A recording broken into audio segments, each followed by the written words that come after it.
Okay, good evening everyone.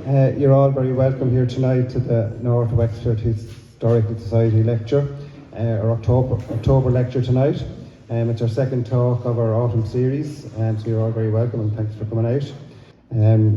So listen, we're only a couple of days away from Trick or Treat night for Halloween or Hallowe'en, so we want to treat you tonight to talk about all the Halloween folklore and the customs by Michael Fortune here beside me.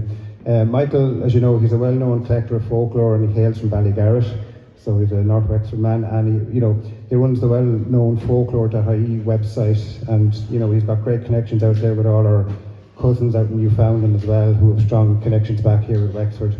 Michael appears regularly on TV and radio, and he's passionate about collecting folklore and customs, and he's following in the footsteps of the great Sean O'Sullivan, who was part of the Folklore Commission and things like that as well, and that commission who collected folklore. So he's keeping that history going, which is great. So I'd like to give all a warm welcome to Michael tonight, please.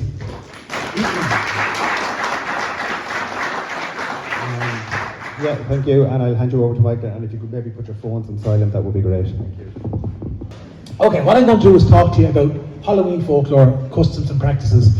And it's not going to be, it'll be an overview where it comes from here in Ireland, loads of lovely local content in it, but then also as well where it's connected to, over in our west, over to Newfoundland and America, but also where it's connected through Europe, through Scotland and over through mainland Europe as well. And sometimes what it is now, I see a big kind of a ball of wool. Do you ever see a ball of wool knotted up and you have to untangle it? And I've kind of untangled a few bits myself over the years, and I suppose there are four kind of things that I kind of wrote down today, right? And there are four parts. One is a harvest festival. One is the whole tradition around disguise and mumming. The other one is around death and light, remember the dead. And the other one is around divilment. So all those four things together. So what I'm going to do is go through it with you. Now, because we're lucky up here, born and reared in North Wexford, there's different names for Halloween. We call it Halloween or Trick or Treat now, is what a lot of younger people will call it. But up where I grew up, Vizard Night it was called. Vizard was the old word, Wexford, North Wexford in particular, and up into Wicklow and parts of Carlow. Other names, All Holland, All Hallows, Black Man's Night. Black Man's Night was not a racial reference, it was a reference to blackening up your face. This man mentioned to me as well, it's chapter years ago, young children going out around Gorey, putting shoe polish on your face so no one would see you. One of the first records I came across of people blackening their faces during 98 of a crowd of yeomen burning down houses in Munnamalin, and the descriptions read that these men with blackened faces were seen coming away on horseback, coming down by the Boyery Bog after setting fire to a pile of houses. So this idea of covering your face in black was just to cover up your face so no one could see you. Different nights. Over where I live now in Ballindagan, Collican Night they call it. Into Carlow, Collican Night. And Collican or Collican, depending on where you are and where you are, it's only in that part of the county. And Collican comes from the word colliach, the Irish word for colliach. Also, it's an Irish word for a straw robe. That's where it's coming from. Other parts of the country, West Wicklow, Juggy Night. I've never heard that down here. And Puka Night. Some parts up around the Midlands called Puka Night or Pookie Night or Bookie Night. Depends on where you are. There's no right and wrong when it comes to folk practice, lads. What people say is what they say, and what they believe is what they believe. And then around Castlebridge and down around Ballymurn, they call it going out to the Tobies. Right? For whatever reason, out the Tobies to call it, right? So that's that. Here's a thing, a map now that might upset some people, but it mightn't upset you because you were on it, right? It's a map that I came across back in 2016. We did an event in the National Library, and it was a map by Kevin Danaher, a Limerick man, County Limerick man. And this map is, give or take, I'd say there's a couple of dots missing, but by and large it's accurate. And it shows you where the guys, the dressing up tradition was at its strongest in Ireland. And this was done in the late 40s. And Granny's account, she was born in Ballygarrett, her accounts were early 1920s, and she had it. So North Wexford was definitely in it. I have friends in South Wexford, good, reliable, solid friends in South Wexford, and they said, no, we never did it, older people. I have good friends in Sligo, they said, no, we never did it. And people I know in Mayo said, no, we didn't dress up, right? The older people didn't dress up. It changed from the 50s and 60s, and now it's widespread. It's widespread in every county. But just as a piece of information, I could throw up a map here to show you where the St. John's Eve bonfires are, and they're probably stronger on the west coast than they are on the east coast. There's no right or wrong, it's just where something came from. I suppose the question that I want to ask is, I'm asking when I see a map like that, is where did it come from? Because over in the Isle of Man they dressed up, over in Scotland they dressed up. How did it come here? And I actually don't think, personally, I don't think the dressing up guise tradition is as old as we think it is. I think it's only, personally, I think it's only 19th century. So there was the event, Visitors and Colleagues we called it, up in the National Library a couple of years ago. Now, I want to show you stuff. Harvest, I'll talk about the harvest thing and the food aspect. This is what we know. The Irish, middle harvest, October, therefore, the end of the harvest. So we're coming towards the end of the harvest. And exactly 6 months ago, coming to this day, we were putting up May bushes. Putting up May bushes in Gorey, putting them up in Clody, putting them up in Rosslare, putting them up in New Ross. Wherever we're putting up a May bush, and the old people remember doing it, out in Ballygark we did it, was to put them up to keep the pish rogues away, keep the fairies away, keep bad luck away. And you'd put them up and decorate them with spiox or sometimes with furze bushes. But this is exactly 6 months. So this marked the coming of the summer, and now we're going into the depths of the winter. So it's exactly a pivotal point of going into the light and going into the dark. And I suppose we put them up because this is a woman actually called Mary Coleman. This is only taken in May this year, and we bury Mary in August. So that tells you how precious this is. This woman kept the tradition going in Ballindagan, passed down to her grandchildren and to her neighbours as well. Here again is Danaher's map shows you where the Maybush tradition was very strong. Again, it surprises people up right through the Midlands of Leinster. That's the heartlands of the Maybush tradition. But the Mayflowers were over in the west, apart from Arklow actually. Arklow and Poogranium went to the Mayflowers, sprinkling the Mayflowers on the doorsteps. But the idea was to protect the crops, the milk yield in particular. And you know this now, we're probably at a latter stage of it now. The damsons were out, the apples were out, where we gathered our hazelnuts. And some people always said on the 25th of September, St. Michaelmas Day was the cut-off when you wouldn't go near the sloes, you wouldn't go near the blackberries. And a woman down in Kilmore told me they were always told that the fairies put a call on them. You know, a call like a sailor's call on them, you wouldn't eat them. But most people I've met will tell me that Puka night, Halloween night, November's night was the cut-off date. Because if the sloes were still good and the apples were still good, you'd pick them and eat them if you're hungry, put it that way, right? And most people I've met said it was that night, right? Now, let you listen to these women from Mayo, just have a listen to them, right? Now, they all believe that the fairies went out that night and did their business on them, as they said. Have a listen. It was the 1st of November. November. Yeah. You would not say, you were supposed not to touch a blackberry after that. Because they were out the night before. They were out, yes. That's the in November. November. The feed on the blackberry. And yes. And the slow. The slow. And the slow. And they were, you don't twist that black. It was alright to pick the blackberries or the apples, before November, but it seems the fairies were out November, And November's night, Most dark came, no more after that. Oh, we were sure of that, really. Yes. Because I remember one day we were told, I was young that time, and I had one in my mouth. And I was worried a bit. I threw it out, thinking that's a And you'll have to be broken and you'll know what you know. So don't eat any sloes or blackberries after November's night, because the puka went out and she spat on them or did whatever he or she did on the blackberries. Now come here to me, you know this as well as I am. If you have a child going to pick something off the ditch and there's going to be worms in it, you invent stories. Folklore exists for reasons. You're not going to keep their cautionary tales to keep people away from stuff. But the idea of this was the cut-off night, the 31st or the 1st of November, that was the cut-off night for eating the fruit. So we all know this, there's sloes bending here, or sniving as you might say in Gorey. But one thing we did out in Ballygark actually is we always made slow wine. And we always made slow wine with Granny. Now Granny was a pioneer to her the day she died, but she still made slow wine. Now it was rank, and we made it and we drank it, and we thought we didn't really think it was very nice, but we drank it all the same, yourselves. And it was very basic stuff, sloes, sugar, water, dig a hole in the ground, and you bury it, and you dig it up. Now you always dug it up on Halloween night. Now when I'm looking at the tradition during Halloween night, and I talk about St. Martin's night now, the 11th of November later on, but when I look at the Halloween night, down in northern Spain, they taste our young wine. Down in Italy, they taste our young wine. So the loads of our traditions which we think we invented, or God invented them and placed them in Ireland, they didn't. We start to see the web right across Europe, and I suppose we're living in a world now where we've got internet and communication, so we can see a bigger picture. Does that make sense to you? So the wine thing and the idea of food was always there, and I'll come back to St. Martin's Eve later on. But there's... What? If you're going to do it up again the same day. What's that? Why did Oh, I don't know why. Maybe for the help from the fermentation. Yeah. Yeah. We bury it probably in early September. Now, some people as well. This is the thing now. When someone reads an Irish Times supplement, they kind of get the notions, I call it, right? And they'll tell me stuff about going. Well, you have to wait till the first frost to make the slow wine. And I said, well, geez, if we were waiting for the first frost in Wexford, we wait until the 20-something of October, and then we wouldn't have slow wine. So you make it in September when you had the slows were there to have it ready for them. Right. So you know, sometimes what we read is very different than what people practiced. Right? And there's very clear lines there. But that's rough, and I tell you, it's rough, lads. If you're going to make it, I would recommend it. We all make slow gin now, but we didn't make slow gin as children. Here's another one for you for food.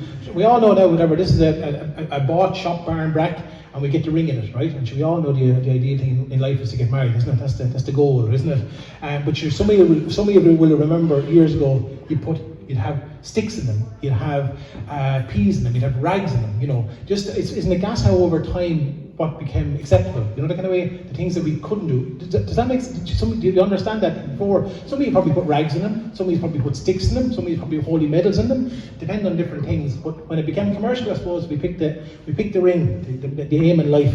But it's interesting, even the word barn brack, the Welsh make a type of barn brack, right?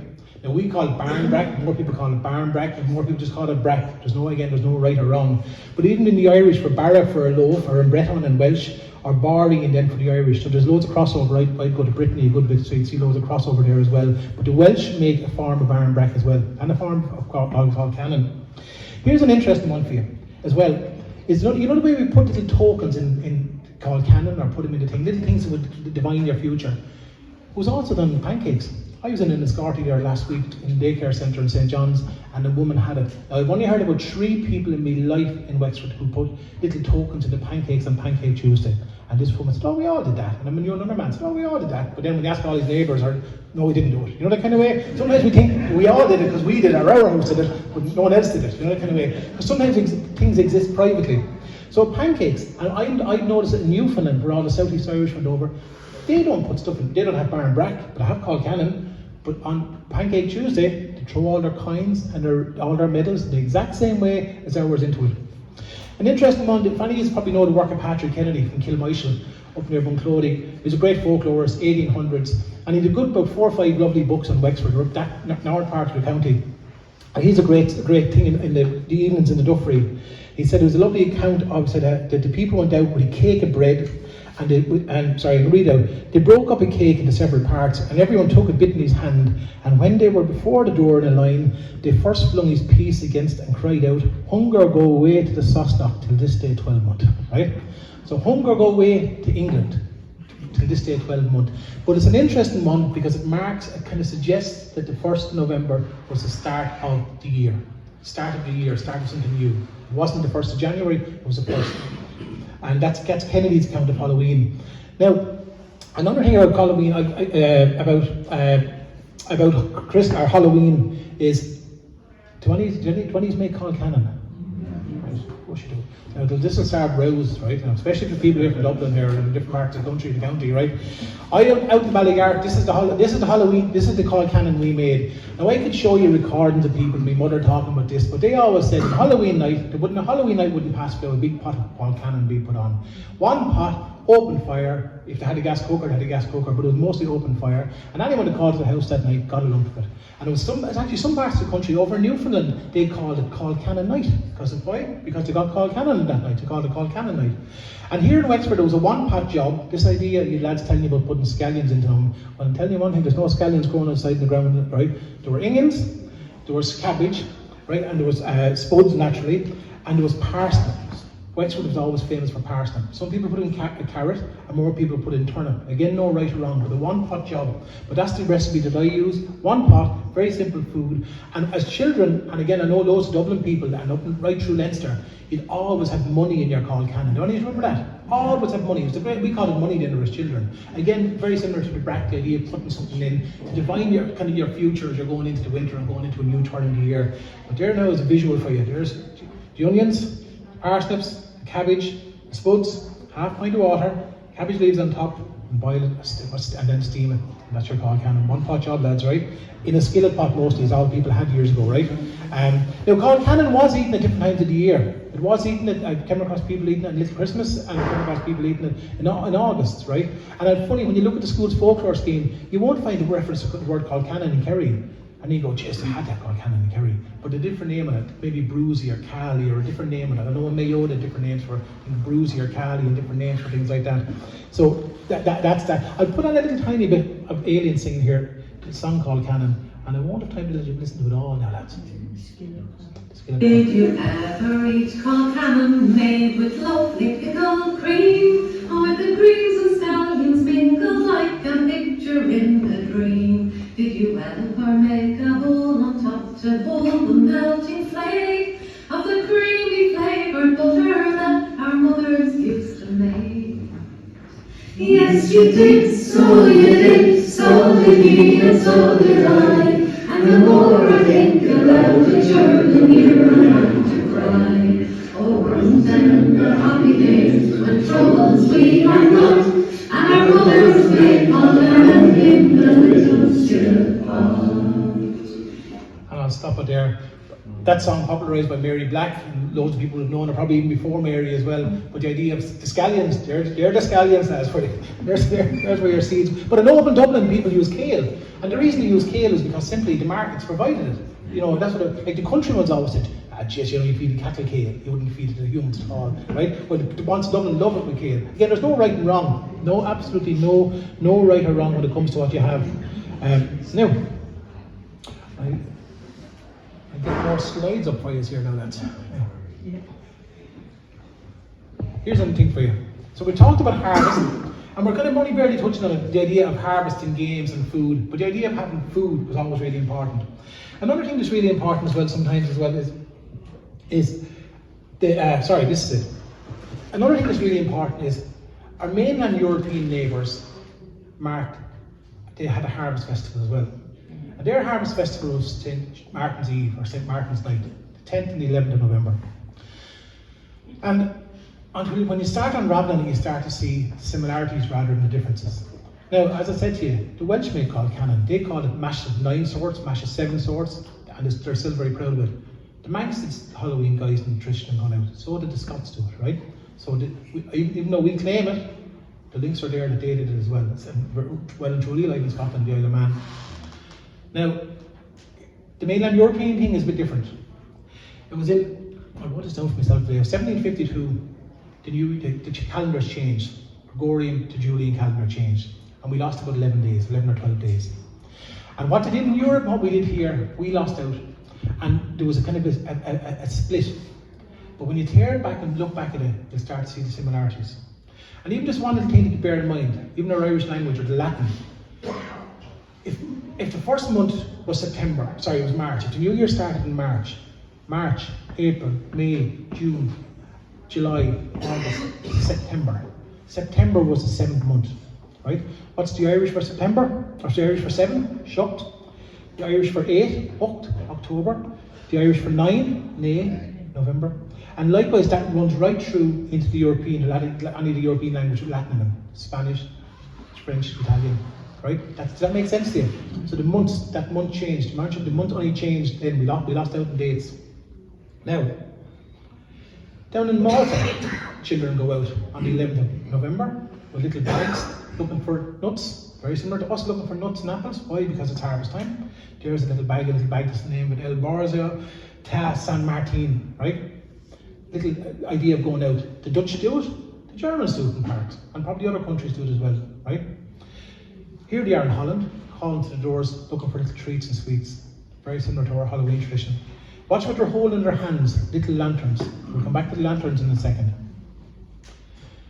One thing as well that the mainland Europeans do, they say that their Halloween or their winter festivities start on the 11th minute of the 11th hour of the 11th day of the 11th month. Now we all know their European history that was also Armistice Day. So for us here, whatever, we have a different reading of it, especially our neighbours over in England, Scotland, Wales, will have a different reading of that day. It's when the guns fell silent.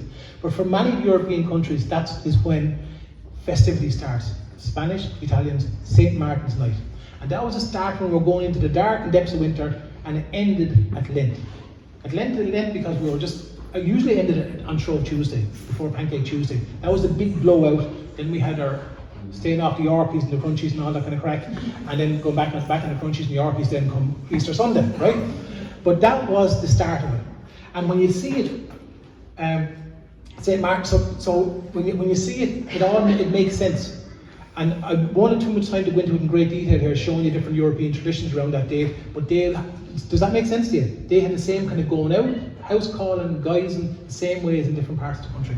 Now, if you ask anyone in Ireland, especially up the west coast, and it was done here, St. Martin's night was always the night you drew blood. You killed fowl. Usually you'd kill a cock was usually killed, not a hen. Maybe a hen or a cock, a goose if you had one, but usually a cock, because it would have been come out in probably in March or April, and then sure he would have too many boys lads and wanted to get rid of him, and he ended up in the pot. And there's a man up in Sligo called Joe McGowan, and he's the last man that I knew who recorded a woman doing it. And he'd always kill this fowl, and it was done in Kilmacridge. It was done, the only place where I've heard it done in living memory was at the back of the mountain in Ballymurphy. You know about Ballymurphy there, where I live in Ballinleggan. That's where it was done. A woman called Ellie Coleman, she's now gone, told me that. And he'd spill blood, put it in the four corners of the house, and mark a sign of the cross sometimes on the children's heads in the houses, right? And it's hard to believe, but that's what was done. But all across Europe on the 11th of November, the feast on goose, the feast on chicken, goose in particular, right across the Dutch to Germans, the all Annies remember it, right? Now, there's a little slide I got from the internet today, just to show you. The little lantern and the goose, right? St. Martin's Day from Holland. Now, if any of you grew up on the coast of Wexford, from Arklow to Wexford town, you probably know that St. Martin's Eve in Wexford was very different. So there are similarities with the killing of the fowl, but then the fishing thing is a very particular thing to Wexford, where we wouldn't go out on the 11th of November because it was St. Martin's night, the eve of St. Martin's night. Some people didn't go out on the 10th and the 11th, they're doubly sure they weren't going to get caught out. And fishermen will still follow what I know fishermen in Wexford town, commercial fishermen who will not go out. They will try not to be out on that day still. So you get lads who go out for a few herons who won't go out that night down here at Sherburn, Andy Redmond and Ballygarter and Gohore. They won't go out, but lads won't go out, right? They were afraid that there was a big tragedy where there was like 70 fishermen drowned on the coast of down in Wexford town that went out. There's loads of folklore around not going out on St. Martin's night. That's the Wexford side. We'd all love a few herons now, wouldn't we? But he also said that on St. Martin's night as well, that no mill wheel would turn. That was another thing, no mill wheel would turn on that night. And the late Mark O'Connor down in Ballinamona told me that he remembers it and recalled a story of someone's where a mill wheel. Apparently St. Martin was killed in a mill wheel, and that's why all millers stopped the flow of water on that night on water mills, right?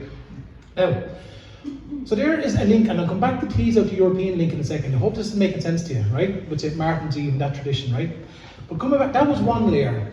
Here's the other layer, the dressing up. Now there's loads of woo-woo, and as they call it, loads of different traditions, there's loads of stuff, speculation out there with regard to the idea of dressing up, right? Covering your face. Some people said that always to cover up to fool the evil spirits because the dead walked that night. Now I suppose a lot of people do believe the dead walked that night because on All Souls Night people leave out candles and food.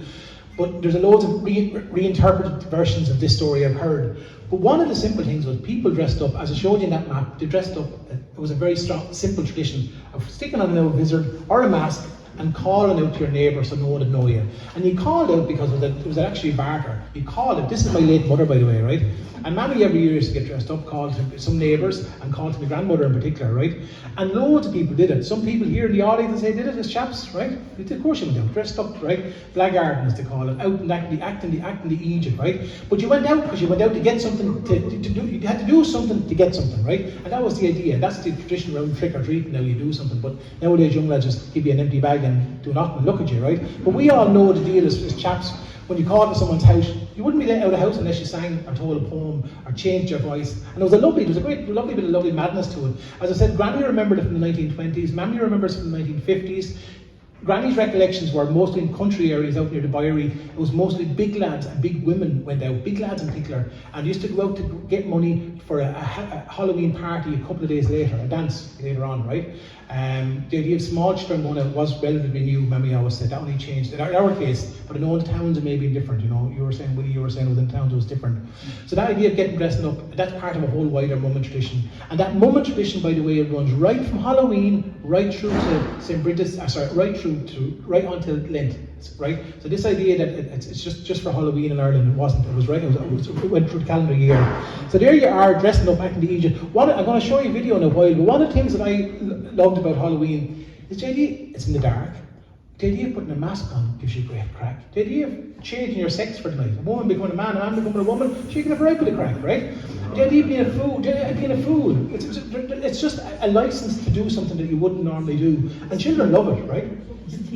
Theatre, absolutely. And the idea is what I always say as well, there's a great barter in it, in the sense of I call in to say, your house, Willie, and you go, here's these Egypts coming in again. But it's a great thing that you know it's not going to, if we're not going to act the Egypt, and there's a kind of a trade-off, do you know that kind of way? And especially in the country areas, the trade-off is there, and I still see it. I'm not saying the country experience is better than the towny experience, but the country ones, our neighbours down the road, are dying to see our girls going into them on Halloween night. They kind of expect them, right? And the country ones kind of half expect it more. You couldn't do it in the town, because you wouldn't have strangers into your kitchen, like 500 strangers in, you would just not going to happen. But in the country areas, that social side is really, really strong. But also the idea of making masks, anything at home to cover your face was always really important. And that's one of the things that I love. There's a great collection up in the National Museum in Mayo, and most of the masks actually came from West Wicklow. Visitors made by children, right? I came across this in a school in Meath years ago. A young girl brought it in, and it was actually the sleeve of a jumper, and basically you cut it out. Like, isn't it brilliant, isn't it? You wouldn't buy that in the pound shop, right? Now, the idea of getting dressed up, there's my little girls, is always great crack. So you call out in the dark, and for a child, their imagination in the dark, that's what's fantastic about it.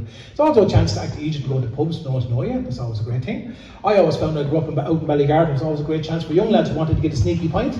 Sure, the whole village would be full, lads would be dressed up, and sure, if you're 16 and you wanted a bottle of something, you put a mask on, you go into the pub and you get your bottle, and no one will pay attention to you. I want to show you the video of my mother in a second. This is Mammy, this is Granny, and I filmed her for 10 years. I went out, Mammy used to get dressed up, I act the Egypt and call up the grannies. And she did it as children, we thought it was great crack. And then when you go older, I said, she's not still at this fucking you up again. I was out in 2005, and I had a camera, and I filmed her. And then I went back for 10 years, and I filmed it for 10 years, just before the year before Granny died. So I'll let you have a listen to it. Now, I will present this in galleries and film festivals, that kind of stuff. But here's this little flavour over a couple of years. Coming out that floor and we'd have to dance or sing or something. That's no good. That's no good coming in like that. You have to come in and say something. Where's your bag? When you get an you're not coming to bed on it then.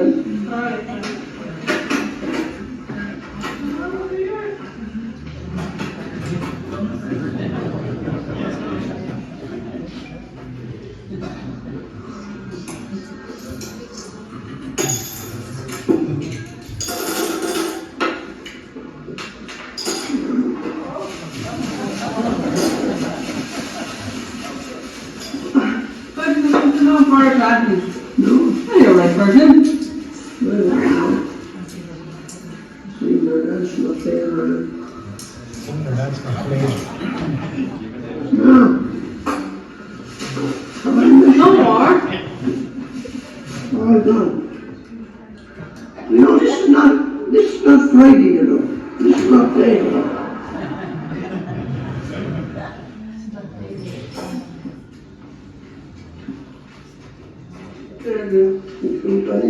I give a few pennies.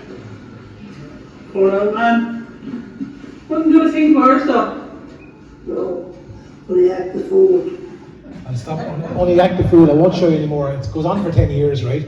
But it's lovely. Even the capture of Granny doing the rosary at 6 o'clock in the evening time. But just to point out as well that simple the form of disguise, women would wear stockings over their hands to cover up their hands because you know straight away it was going to be a woman.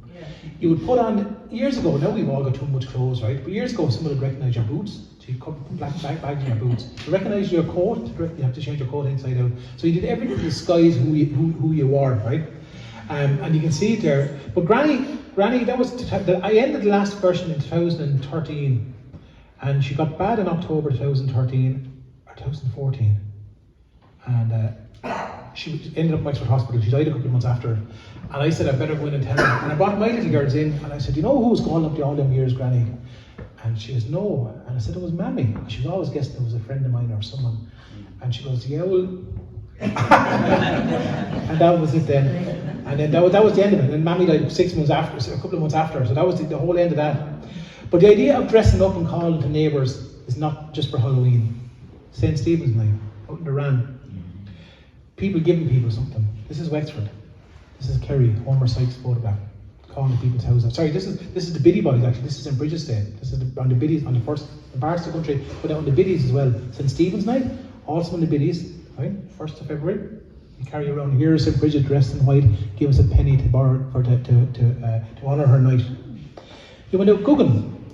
Somebody remember Guggen here in Gorey. Guggen was dressing up in down around Ballygarrett, Blackwater, Screen, Castlebridge was really strong. And they dressed up and went out on Halloween. Went out at Easter Saturday.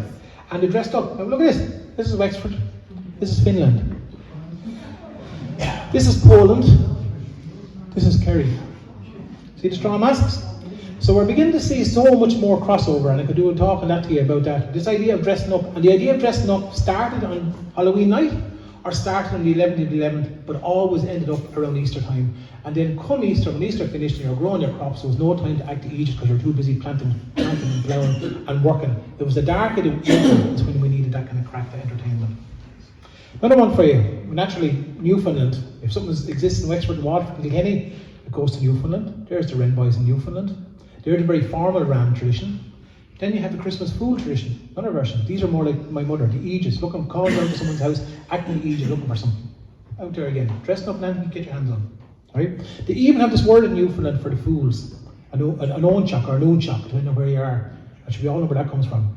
They don't know where it comes from, but we know where it comes from. In the Irish for a fool.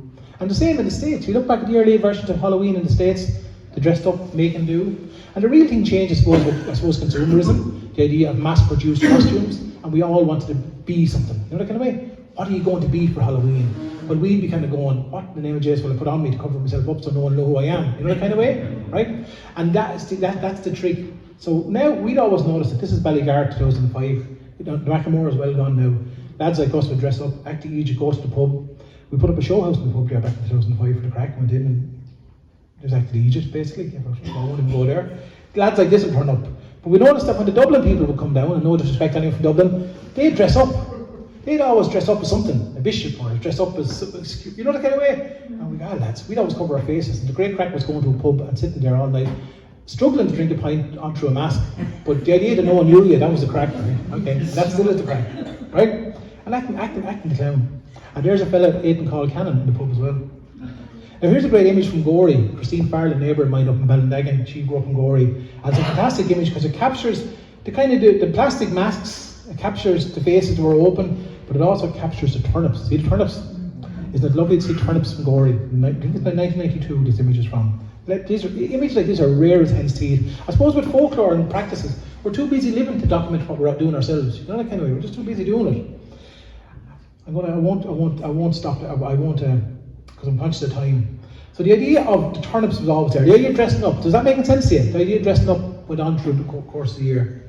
Here's one thing we'll hear now when you mention turnips. We hear Jack the Lantern. This is Granny at home.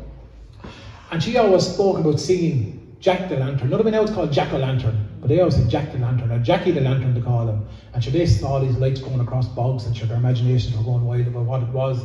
And also Willie the Wisp was another one. People saw lights years ago. Any of you probably country people would remember people saw lights, and you'd go to the priest, and the priest would give the priest some money and say a few prayers, and the lights disappear. Right? It was a win-win, right? But Granny at home was talking about Jack the Lantern, but light was important. And some of you remember probably carving these and brought one along the little ones into the night, right? A little turnip, right? And we know that the tradition of the pumpkins now, again, you know, and it's great, it's actually providing a great income for people now. There's pumpkin farms all over the country, and it's great. But some of us love carving the turnips, and we grew up carving turnips, some of us did.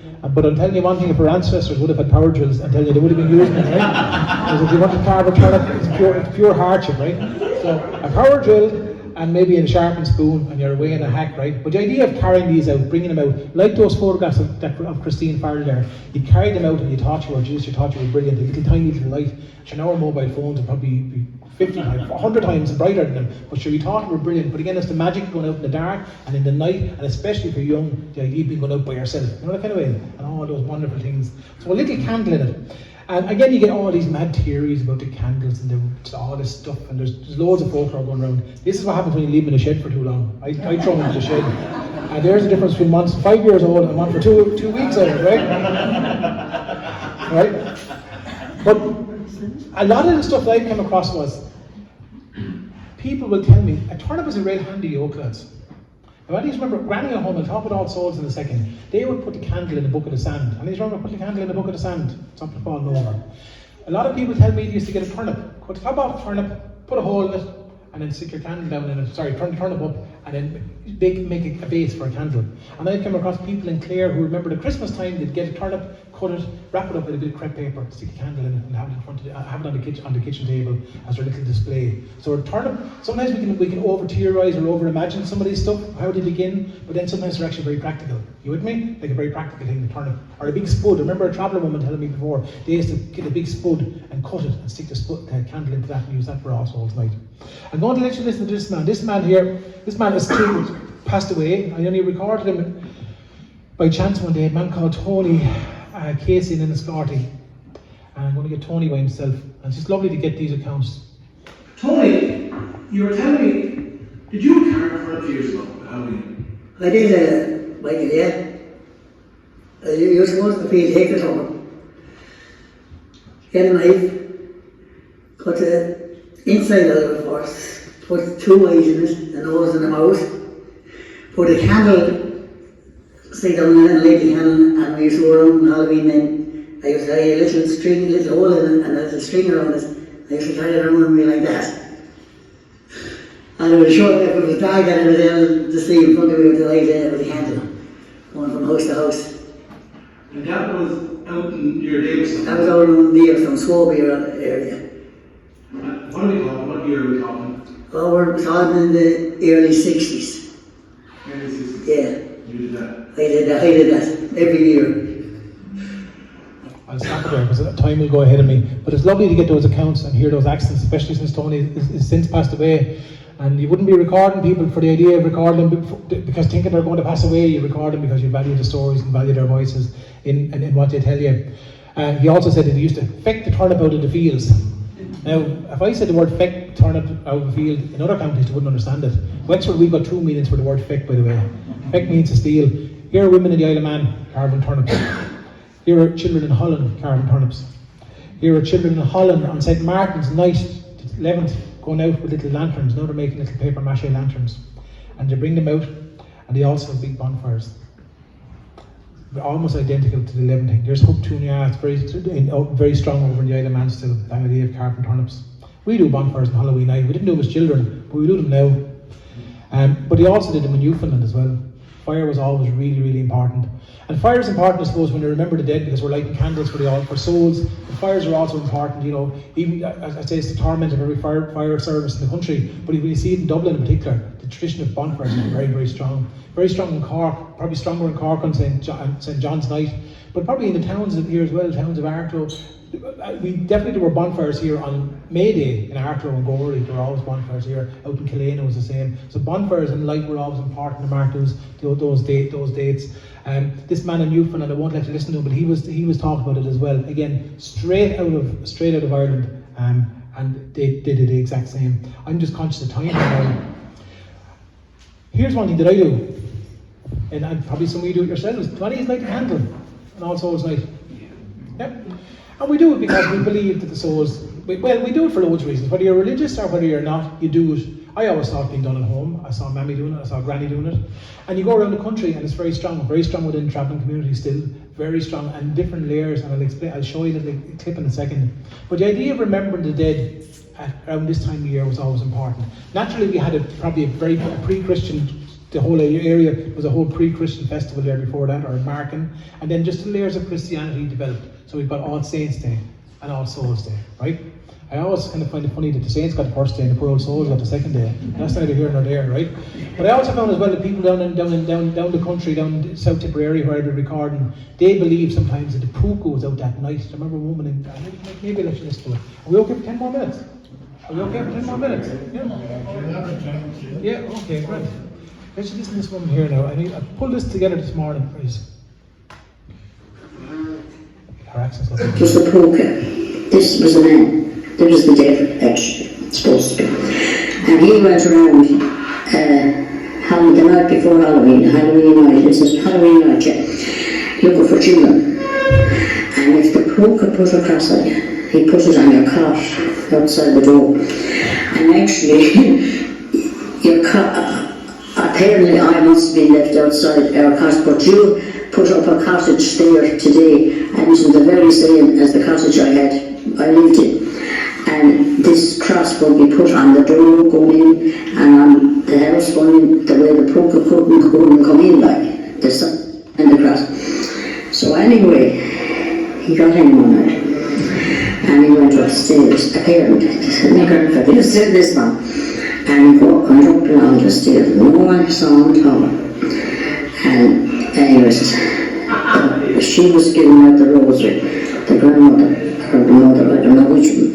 But anyway, she couldn't get out the rosary pieces to bless him. And she had a bottle of holy water.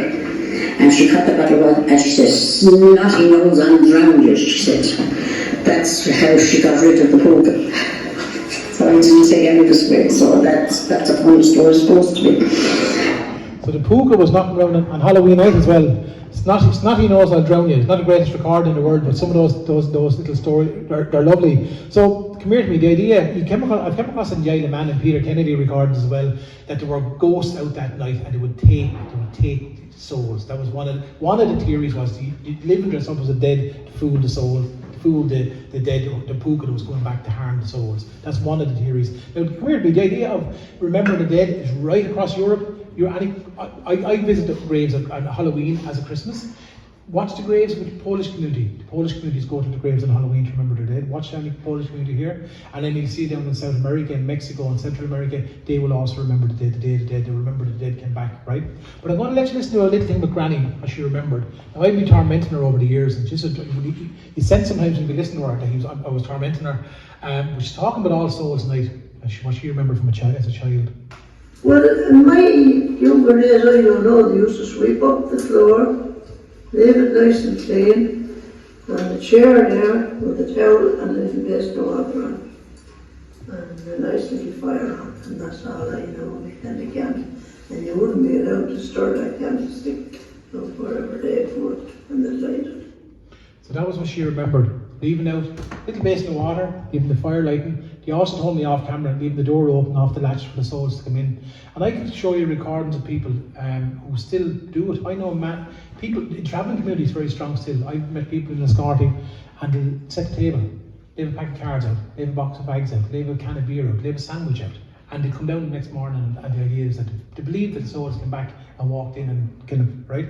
And that tradition is very strong, it's very private. One of the things that I like about All Souls is it's very private. I'll let you listen to a few women in Mayo talking about it. Souls Night, you didn't throw out tea or any liquids. You put them in a bucket or a basin at the end of the kitchen. And you left the back and the front door opened for the souls to come through, that there was welcome for them. And we used to be, it was so important, like we really felt that our grannies and granddads were coming through. Like on All Souls, like nobody went out of the house. Well, we didn't anyhow, because they always believed like that the dead came back to visit. All Souls Night, and you did the visits. So you went to the Priory, or we used to Priory, which was nearest to us, and you did an Our Father, Hail Mary, and a glory for each person of your family that was predeceased you. And then you did the round of the town afterwards, look in the windows, and we all dressed up for Holy Thursday night. And then you went home, and you set the table for people who were dead belonging to you, and you let them out food, you let the place set, and you let them food, and you lit a candle, and you went to bed. Powerful, isn't it? And that's still going on, privately in people's homes. Some of you probably remember the rounds or the visits, do you? Going into the chapel, some of the older people going in, lighting the candle, coming out, going in, lighting the candle, coming out. Wasn't that was the kind of routine with that. I'll nearly get there. Get there in a second. Here was one thing, and I had to go to Mayo to make sense of this. Mammy at home, so they grew up to a farm labouring house, so there's no running water, none of that crack. But he always said he'd only be throwing out the slops at the end of the night. And he said on that night you wouldn't throw them out because you'd wet the soles. They're always told. And they'd always say, hug it, teapot jack, right? That was when they're throwing out stuff. We thought it was complete nonsense, right? Up Mayo, oh, we had that. Yeah, we said, hug it, tishka salach, right? Came across in Sligo, hug it, tishka salach, or a version of that, right? Basically warning the souls you were throwing out dirty water. Hug it. And I think that it comes from the Irish column. Must look at it later on or send it to you. There's different readings about it, but it's calling out to the spirits that you're going to throw this out and to warn them, right? I actually wrote a little song for the girls, and I should let you listen to it in a second. Another one was actually, and I came across this in a Scotty of this woman. I came across an account of it written, but not in real life, until last Friday. I was in a Scotty doing a talk in St. John's, and this woman, I can't remember her name off the top of my head, they used to leave out the St. Bridget's crosses on All Saints night. There was one phrase. So crosses were made, probably straw crosses, or maybe even brush crosses, and left out on the Saints. So the Saints, you know, we would leave out stuff on St. Bridget's night for St. Bridget to bless, also on All Saints. I suppose you're getting good value because there's probably all of them out there, you know, so extra, right? I'm going to let you listen to a little song, a tiny bit of a song, and we'll take a few questions for you then. It's a little song I wrote for the girls at home because there was no Halloween songs. And Aileen and the girls sing it, and hang on, I'll let you listen to a little bit of it. Jenny, here, this is a bit on the radio. No, I'll tell you what, I'll get it. They did a version with them, and you can hear the words in it. And I kind of wrote it based on what Mammy used to say, but also all the different bits of folklore we get around Halloween. You know. At Halloween in the dark of night, with our wizards on, we look some sight. All dressed up in owl hats clothes, covered up from our heads to our toes, with a hoogada, teapot jack. Tonight you better watch your back with a hoogada, the mother said. Tonight's for the living and the dead. We traipse the fields and walk the roads, all dressed up with our heavy loads. We met the puka and the bow, the devil knows what black dogs and sows, with a hoogada, teapot jack. Tonight you better watch your back with a hoogada, my mother said. Tonight's for the living and the dead. Well, who are you? They would say we've come from far, far, far away. Sure you wouldn't know me at all, my father's boots and my mother's shawl, with a hoogada, teapot jack. Tonight you better watch your back with a hoogada, my mother said. Tonight's for the living and the dead. Be careful now on the outback road, for the ballman there, he's known to stroll. And he tried found in his way to seal them off and their souls away, with a hoogada, teapot jack. Tonight you better watch your back with a hoogada, my mother said. Tonight's for the living and the dead. We met Willie the Wisp and Jack the Lad, the poop-cheek palm and he's half mad. We played cards with the devils and songs we sang, and shared our money and called Canon, with a hoogada, teapot jack. Tonight you'd better watch your back with a hoogada, my mother said. Tonight's for the living and the dead. Homeward bound before midnight, walking the roads in the full moonlight. We bid good night to the poor old souls, and come next year we'll meet you all, with a hoogada, teapot jack. Tonight you better watch your back with a hoogada, my mother said. Tonight's for the living and the dead.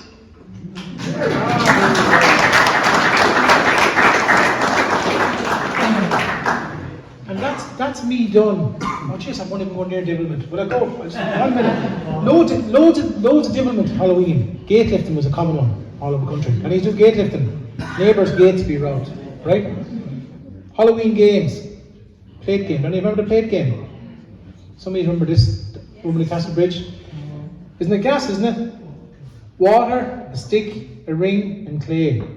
Woman in Castle Bridge told me it was always water, Water, a ring, and clay. Clay meant you were going to die, ring meant you were going to get married, and water meant you were going to emigrate. The fact that we had immigration was so sewn up in every single thing that we did was completely acceptable. That's what was really interesting about that. I won't let you listen to the woman talking about it. It's a great game to play with children, by the way. You can change it around these days. You don't have to go with the old stuff, right? You can put in a USB key to want to be a computer programmer. You can whatever you can drop into it, right? Children love it. When you put a chin on a child's head, turn them around, twist them around, the dark and the crack, young lads and worry crack. When you're doing that with chaps, they fucking love it, right? I did it with chaps in Carlo. This man, I won't let you listen to this, but these are two men I recorded. I've been looking for this morning. Two brothers up in Kylearan, or some of you probably know them. They said when they went down Black Man's Night, they said they'd go into the houses, talk about different. The people in the houses would redden the coppers on the frying pan, they said. And when the chaps would come in, they said, oh, they do their trick, and they'd flick them out onto the floor, and the chaps would be there picking them up, trying to pick up the hot coins to honor themselves, right? So I cut both ways, right? Bobbing for apples, all the simple kind of stuff, right? Here's a great one. You know the Shave the Fight Fryer, that game? It was a great, and there's always a bit of devilment. We do with the children at home. But this one here hides conkers in it. So when you put your nose down, you get a little clog in your nose. Now Patrick Kennedy has an account of it. He has an account of it called Shave the White Friar. And he said it was being played in the fireplace. The open fires at the end of the night where the piles of the ashes would be built up and a straw would be put on it and you'd use a poker to break it away. And then whoever knocked when it'd fall down on, they'd get a hammering basically. That's what he said. When the straw falls, which it must do sooner or later, the last operator must suffer in body or goods a general cuffing. Right? And that was from 1885. Then games as well, horse chestnuts in the fire, when they pop out. Any of that one? Put two horse chestnuts, the man you're going to marry.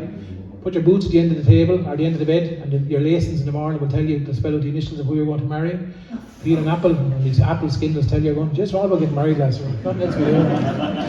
And that's me done, right? I'm done. Just to let you know, we'll talk about the book. Yeah. What we're doing is, for the last, Jenny Mac, get away from the dresser calendar, right? We'll talk about that too. That's what I've been working with the lads here, with Jared and the committee, and we're producing the book. I've spent 20 years recording folklore, lads, and it's in my head. And it's on DVDs and collectors on hard drives, and it's no good there. It's only memory, right? And I got to a stage where I had to put value on putting things down on paper. You get older, you value paper and stone, and begin to realize the importance of stone and paper and metal. So we're producing the book. It's 135 pages long. It's going to print now in 2 weeks' time. And sure, we put volume 1 on it because there's going to be volume 2. And it's basically content that I would have encountered over the years and people. And it's got loads of lovely things. I might even show you very quickly what it looks like. We're launching it on the 1st of December, so we'd love you to come along. It's a late print run. There's a quick draft of it. And we will have like bits of folklore in it, like this, dates around the famine, things like this, right? And we'll also have things like QR codes. So basically you can scan in and listen to a full interview we may have done with someone. So the book, you can only process a certain amount of things. But that's what it is. It's all to do. And I suppose my experience is you can draw a line from Rathnure to Blackwater, and it's mostly that part of the county up, but then there is the rest of the county as well in it. But it's that's what it is. So come, if you're around, it's in Lochorman Arms. Lochorman Arms, 1st of December, 1st December at 7 o'clock. Yeah, we'd love you to come, and yeah, just get a copy of it. The other thing when you're there, actually, because I've just produced this again, if you're interested, before I let you, if you leave, you don't have to buy anything, lads, at all. It's the Dresser and Folklore calendar, and it's my 4th year doing it. And basically, I sat down during COVID, and I had a lovely project where I was documenting old dressers. But then I kind of said, geez, they're sitting on hard drives again, no good to anyone. And I produced them into a calendar. And then I sort of all these folklore dates in my head about today's to put up the Christmas decorations, take them down, dates, put up the May bush, and I put them into it. And then this year I've also penciled in little tutorials how to make some bridges crosses, so you scan them on your phone. So they're really, really handy. It's a very simple way to do it. And again, just all this stuff is I put my hand to all this stuff. I do all the design, do all the research, and and obviously it's printed in Ireland, it's printed in Kerry, not in Wexford, printed in Kerry, by the way. And that's it. That's me done talking. Now, do you have any questions? Not what we're going to ask people, is it? Yeah. Do you have any questions? You want to throw something at me? It is. Yeah. Ballinacoola, Blessed Well is fantastic, lads. Between Kilmichael and Ballindagan, lovely holy well. Probably one of my favourite ones in the county. If you ever get a chance to have a look at it.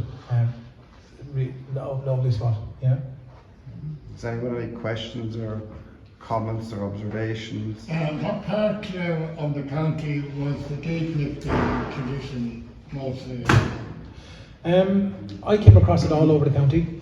and I came across it in every county in the country, Donegal, Midlands.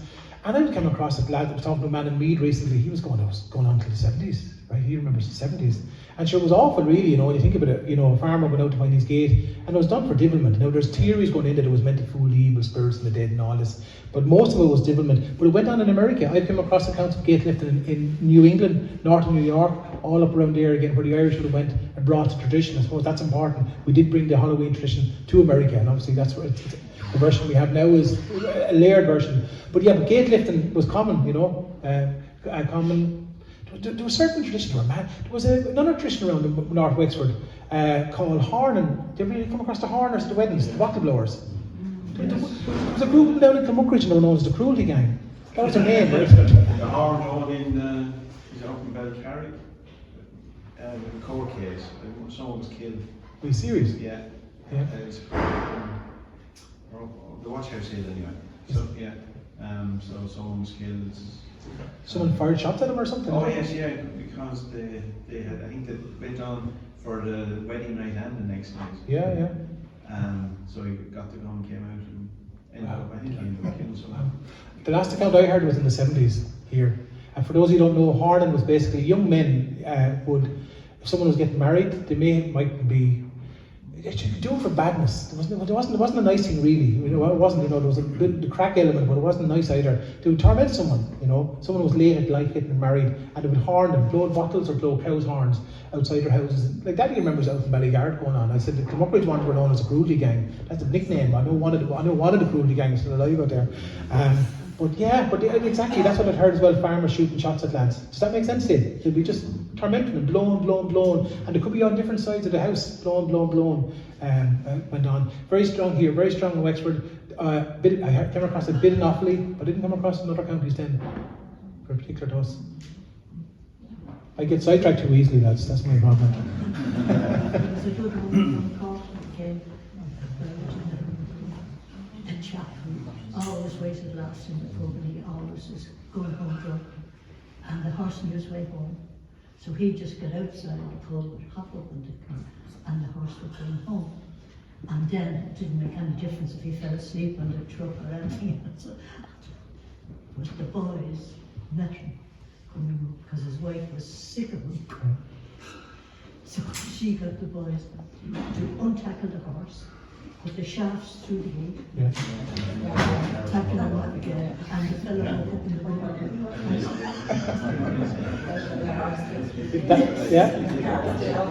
That story's around the country. John Langland, that's a common one, When you mentioned scallions with a bit of a distaste, you said, well, Carlo called Cannon was scallions and potatoes. But that's what I learned when I had an outlet up there, that they came in for the scallions for the called Cannon. And they didn't use that now. And some Dublin people that were down there, they had a kale, but it was curly kale. Carlo's known as, like Wicklow goatsuckers, Carlo or scallionators, We did a project a couple of years ago called the Scallionators up in Carlo, I did, and we sent out hundreds and hundreds of seeds to houses, and so people were growing them again, because it was a big tradition in Carlo to grow scallions. It was like the strawberries for Wexford, really, that's what it was, But people did eat called Cannon, probably with scallions in August sometime, but I think the Halloween, I don't know if he had scallions at Halloween time. Would you? Some people said they would, but I don't know, We used onions anyway, right? Hands up who used onions. Onions. Now go on. Okay, so listen, just want to kind of just give you a couple of dates for your diary. So listen, our next talk is.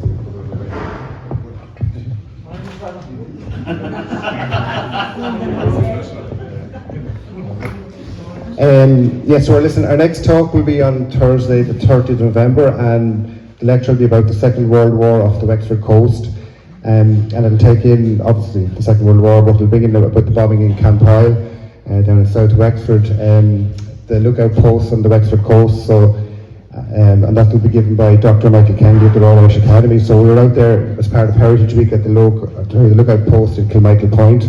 So that just built on that kind of visit and lecture that we did. So that will be a really interesting talk. So we'd love you to come to that.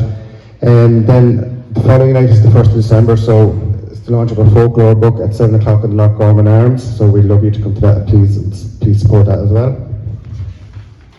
And that's at 7 o'clock. Then the final date is really for our members of the society. We'll have our Christmas party on Friday the 8th of December in the Coach House. So we'll be doing an evening here just to collect names and payment for that night. So we'll be in touch with all the members about that as well. And obviously partners are welcome on the Christmas party night as well. I'd like to thank you all for coming tonight. I'd like to thank the library, and a big round of applause and thank you to Michael Fortune tonight as well.